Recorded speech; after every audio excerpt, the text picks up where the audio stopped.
This, nights like this, are for the blacksmiths and wordsmiths who get sharper every time they get burned. To the riders and the bullets who know the difference between a trigger and a twitch, between hitting a bullseye and writing some bullshit. Because this here is my only stability. And the weaving of fragilities in the simplicity of the pad and the pen and the pursuit of the baddest of gems. And I've been iambic pentameter since Homer wrote the Iliad. Us poets have had no bread long before it was cool to be celiac. We don't care though. It pays us back tenfold. We make origami with every note that we wrote and then sold. And I remember when they told me that poetry was a mistake. Now my whole life is like an a cappella mixtape. I hear they bite my style, but I don't hate. I just count the bit rate. Besides, I don't pretend. I can't remember half the shit I've written of late. So if you steal my shit, I'd probably just think your shit's great. Or hate on it. Since I get better with every page on it, keep improving with every great sonnet that I made honest. And I remember when they told me that spoken word poetry was a mistake. And now my whole life is like an a cappella mixtape. Again, they keep telling me that spoken word poetry is for fools. But our poetry makes their poetry taste like aeroplane food. I mean, it's Shelley and Keats, but in the belly of the beast. I mean, it's Rumi mixed with Tupac and Tomb. And if you think spoken word has ruined poetry, tell the dust on your bookshelf to go and fucking sue me. Because this here is knowledge with no ledge. Dead lines with no dead. It kills with no red. We make ink stains instead. And every paragraph are my battle scars. And every line is my lineage. And every sentence are my descendants. And my independence is in the pen dance. I'd like to send a shout out to my full stops for helping me get to the point. To my crossed T's and dotted I's for making me feel complete. Big ups to my commas, it's been an honor to pause and take some time with you. To my inverted commas, it's been great to get a little more high with you. To my exclamations and questions for helping me leave a mark. To my brackets for lending half of my sentence a jacket. For all my punctuations for being punctual and helping my lines arrive on time. Especially to my colon. For letting me know the difference between hitting a bullseye and writing some bullshit. Thank you.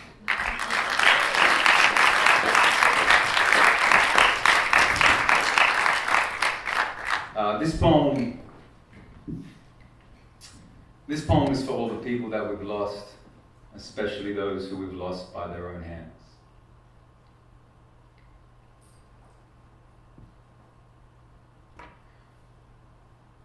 There are 206 bones in my body, and mine are just like yours. But I'll be white ochre if I want to. I'll be bleached by sun and soaked by sand if I want to. I'll be eaten and reclaimed, decomposed and desired if I want to.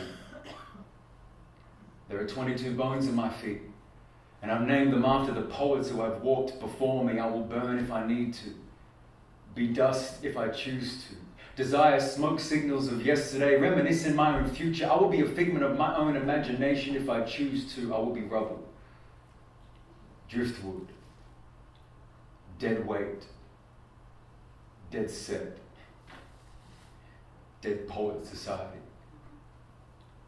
There are 206 bones in my body, and each will be fine bone, china, teacup discussions of what could have been. Use my fibula to mark the chalk outline of what went wrong. Reform my skeleton into a shape of something you think he can come to terms with, like how did he? Why did we? When was it? Why wasn't there? Why didn't we? There are 40 liters of water in our bodies, but most of us still can't find a fucking flow. I'll build a dam if I want to. I'll build a river, an estuary, a lake. I will build a tear duct the width of your mother's face. I will not let her tell me we can't hear your voice anymore. I can't hear your voice any more than my own sometimes. My heart beats me up all day, and I know you know what that means. I know you miss me. But I wish you'd missed. And I'm not ready to shoot the breeze with you. Not ready to fall with you, not ready to flow, not ready to go, not ready to be that bold with you just yet. Not ready to decompose, disintegrate, or dissolve. I'm not ready to feed the dead just yet. As a poet, we'll only get respected once we're dead, so I guess I'm not ready for fame just yet. I'd rather be anonymous, but breathing. Alive and secret, a bad poet but livid, average but dealing with it. I'd rather be another number than a statistic. There is a difference. I'm not ready to fall just yet. And there are 1,000 miles of veins in our bodies, and I've given each vein a name, so when I'm gone, you still can't use my name in vain. And there are 36 breaths, 36 deep breaths, and this poem that I may have never taken, and they are the best shit that I ever wrote.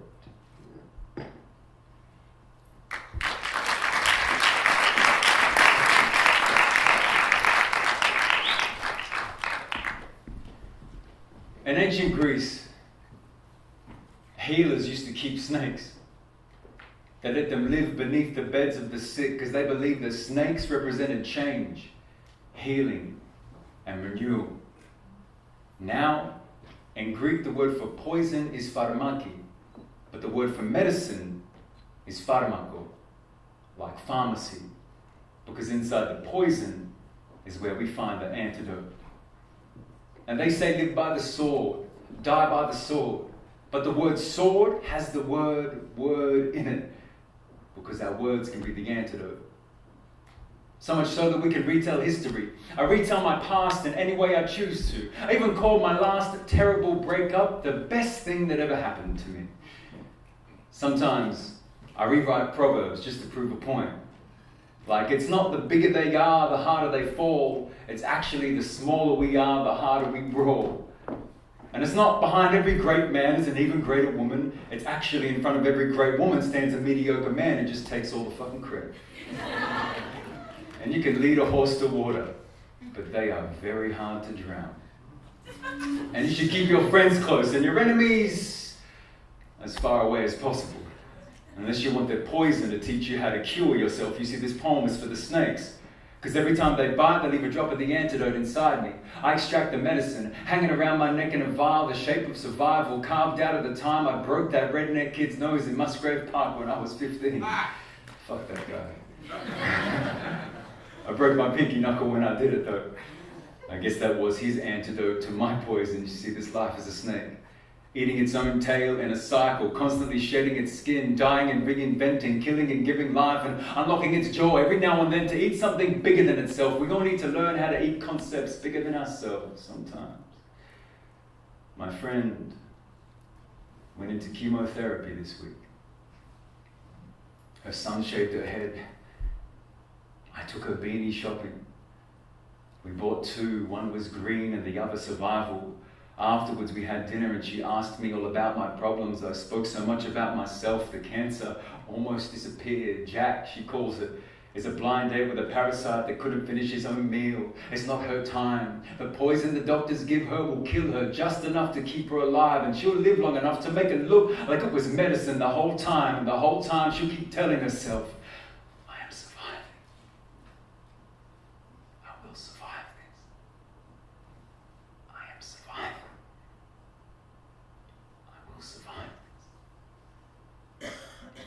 she knows that while they say live by the sword, die by the sword, it actually means live by your words, or die by your words, which could actually mean live by the sword, because our tongues are all swords, but they are the Excalibur, and they're stuck in the rock of our mouths, and most of us spend our whole lives trying to pull it out, learn how to use it properly, try not to swallow it by mistake, but still carve a name for ourselves, even if it's inside of ourselves. That's why we need to keep speaking our truth.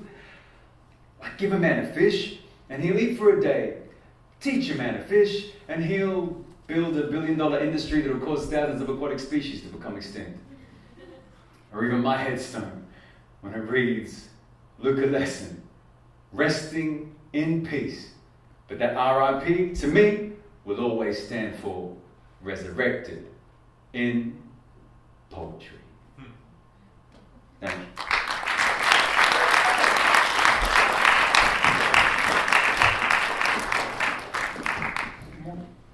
Yeah, cool. How we feeling out there? We feeling good? Yeah. That's good. It's a pleasure to be back. I was lucky enough to be involved in that first tour all those years ago, and it feels like some sort of a homecoming to be back on this stage. So thank you all for putting this together, and thank you for coming. Should I do the poem where I sing and rap, or should I do the poem that's like long and deep and meaningful? I mean, they're both meaningful, but you know. Long and deep and meaningful. Oh, thanks, Ben. Didn't want to do that one, but no, I'm joking. I'm joking. Sorry. All right. At 26, with a hole in my writing hand and no shoes to walk my poems in, I thought I was Jesus. I slept in a dry creek bed and spoke to the trees.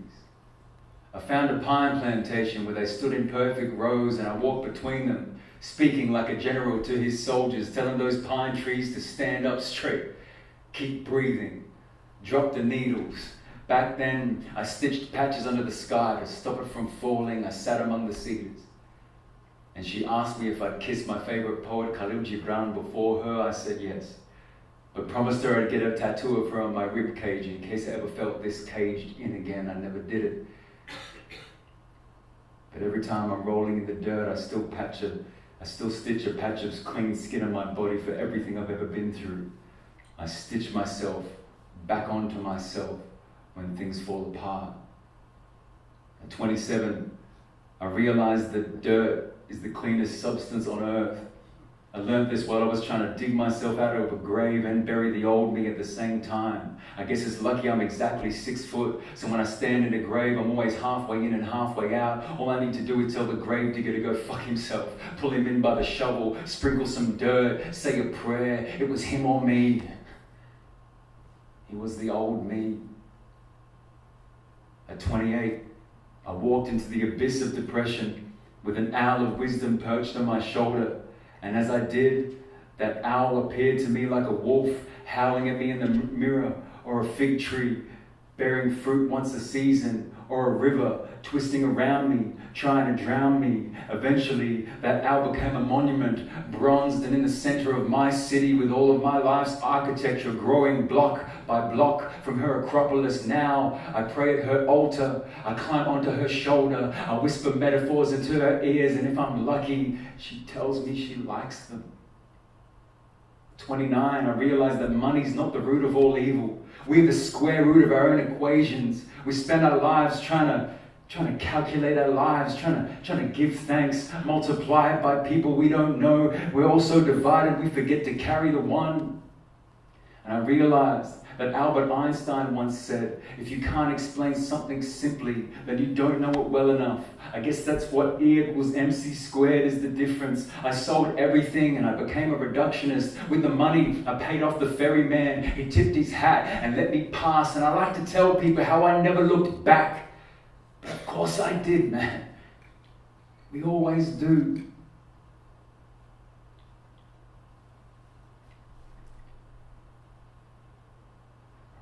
The next year, years after that, I was so scared of turning 30 that I would pretend that I was still 29 for the first half or already 31 for the second. It was my leap year. I loved a woman but told her it wasn't enough. I beat myself up longer than she did until I realized that there are many languages in the world that don't have a word for guilt. And while most people say I think and point to their heads, I say I think and point to my heart. I went with my heart. And you should all know that for that, there is never an apology. But I realized why they say our hearts are the size of our fists. I used mine as self-defense. Every time we made a connection, it felt like something connected. Karate for Kama Sutra. Now I use that fist for clutching more pens and drawing much better conclusions. At 31, I moved to the ocean and spent hours with the planets. I did what poets talk about. I became more simple, a king in jeans, a kid who just really likes words, nothing more, but nothing less. Eventually, I threw a grandfather clock off a cliff just to see time fly. Because I realized it would anyway. And I realized that our words don't need to be heavy to hold weight. It depends more on how you make them fall. And I've realized that I'm no longer writing poetry. I'm setting up good silences. I'm providing space for you to fit in the gaps. Now, when I step on stage, I feel like I spend less time speaking and more time listening to you listen to me. Between my words, there is a poem that you were writing when I wrote this, just by living your lives like we all do, from moment to this moment. Thank you, Footscray. Much love.